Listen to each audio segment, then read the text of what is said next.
Hello and welcome to E Prime. I am Daedran. Dancehall artist Skillibeng dropped his long-awaited album Crocodile Teeth, the album, over the weekend.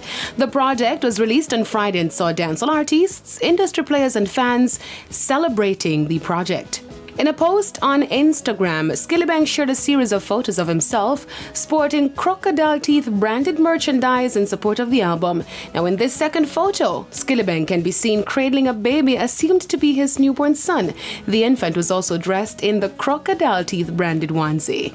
The Eastside DJ's debut album features 12 songs with collaborations from American rappers Bobby Shmurda, Rich the Kid, and Lil Zach, English rapper Stefflon Don, Jamaican dancehall stars Popcorn, Spice, and newcomer Daviana, the daughter of reggae singer Tony Rebel.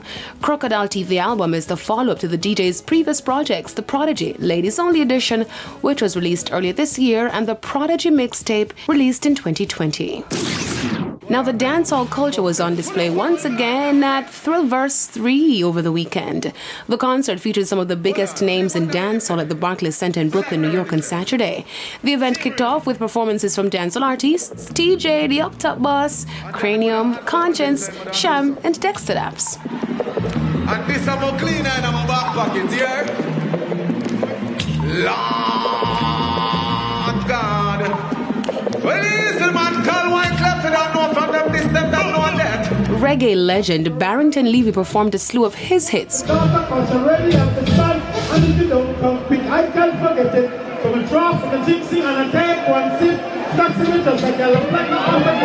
Fans online were left begging for more as they believe his set was cut short. The night's headliner Supercat took the stage where he gave an energetic performance of his many hits Nuff Man A Dead and his popular chart-topping hit Them No Worry Way, which featured the late great Heavy D.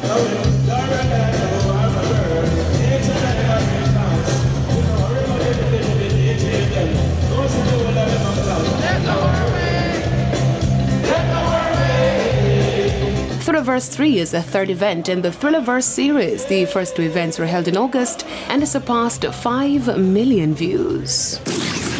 Rapper Kanye West has legally changed his name to Ye.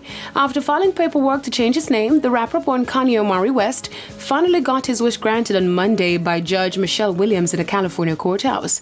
Ye filed a petition to change his name in August. The musician hinted at the change as far back as 2018 when he released his studio album Ye. He also tweeted that he is now known as just Ye. Over the weekend, the rapper has been sporting a new haircut in support of the name change. Back in August, Ye released the highly anticipated album Donda, which debuted atop Billboard's 200 Top Albums chart. I'm Daedran reporting for E Prime.